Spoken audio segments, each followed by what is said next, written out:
The Prophet continued to pray to Allah for mercy on his people, and he was aided by divine miracles. Some Quranic commentators said that the Prophet brought 4 people back from the dead.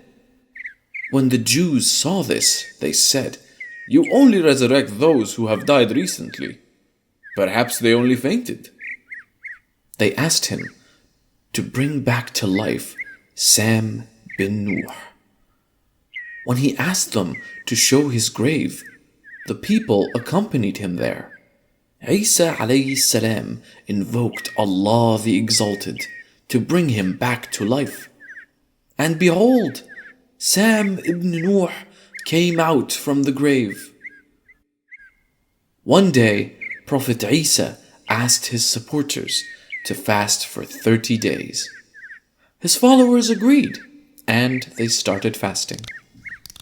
Upon completion of the 30-day fasting period, the followers went along with Isa alayhi salam to the desert. It was normal for thousands of people to follow the Prophet wherever he went. Many of the followers were sick people who hoped to be cured by the Prophet. A group of people who were against the teachings of the Prophet also followed him wherever he went. They followed him so that they can mock at the Prophet and belittle him at every opportunity they got. After the 30-day fasting period, the disbelievers asked the Prophet if they could have a spread of food from the sky. They asked for this as confirmation that God had accepted their fast. They wanted to eat something special on the day they broke their fast. They also wanted the spread to be enough for all of them. There were thousands of people present there, and the disbelievers knew that the Prophet could never deliver what they asked for. Prophet Isa alayhi salam agreed to their request. He went to a silent spot and prayed to Allah subhanahu wa ta'ala. It was a miracle. God accepted the prayers of the Prophet, and a huge spread of food descended right from the sky. There was one cloud below the spread and one cloud above it, and it was surrounded by angels. Slowly it came down to the ground, and as it descended, the Prophet remained immersed in his prayers. The spread of food landed near the Prophet. There was white cloth covering the spread. The Prophet took this off, saying, "In the name of Allah, the best sustainer." When the cloth covering the spread was taken off, the people gathered around and looked in wonder. There were 7 big fish, 7 loaves of bread, vinegar, salt, honey, and many other fruits as well. The spread had a wonderful smell. The people never really smelled anything so wonderful before. The Prophet then asked the disbelievers to eat from the spread, but they replied, "We will not eat from it until we see you eating from the spread." "You are the ones who asked for it," the Prophet asked them. "Then you should eat the food first." But the disbelievers still refused. The Prophet then asked the poor, sick, handicapped, and the blind to eat from the spread. There were more than 1,000 of them, and all of them ate from the spread. Then another miracle took place. All the sick people who ate from the spread got cured. Same was the case with the handicapped, the blind, and all the others. It was a miracle. The disbelievers were now sad because they had refused to eat from the spread when they were invited first. The news of the feast traveled fast, and it reached the city.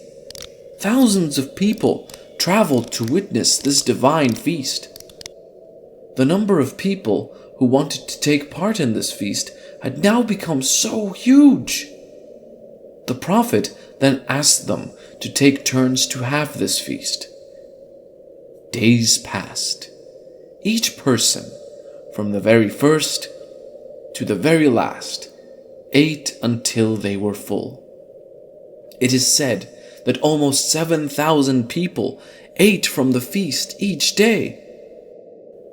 After 40 days, God asked the Prophet to allow only the poor to eat from the feast and not the rich. The Prophet warned the people to be honest and asked the rich to stay away from the feast. He also asked the poor not to take away the food and save it for the next day. However, the people didn't listen to the Prophet. The rich people ate from the spread, pretending to be poor, and many poor people took food with them, disobeying the Prophet's orders. As a result, the spread of food was lifted back into the sky where it came from.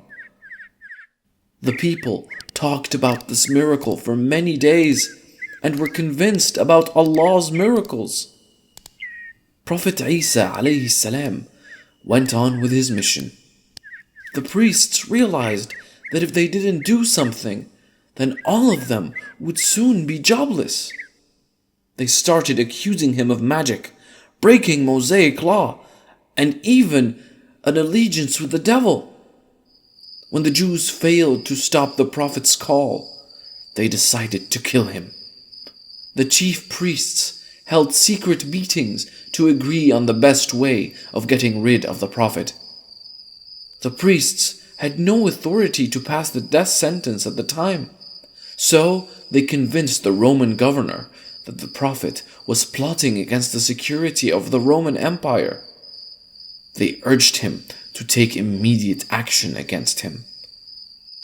The glorious Quran affirms that Allah the Exalted did not permit the people of Israel to kill Jesus or crucify him. What happened was that Allah saved him from his enemies and raised him to heaven. The people of Israel mistook another man for the Prophet, and they arrested and crucified him. In the meantime, Allah subhanahu wa ta'ala raised Jesus to him to the heavens. It is believed that on the day of resurrection, Prophet Isa alayhi salam will be standing as a witness. Did you like the story, kids?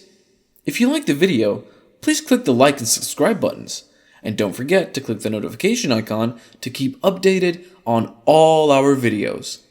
Insha'Allah, I will tell you the story of Prophet Muhammad sallallahu alayhi wasallam, the most important prophet in Islam tomorrow. That's all for today. Goodbye.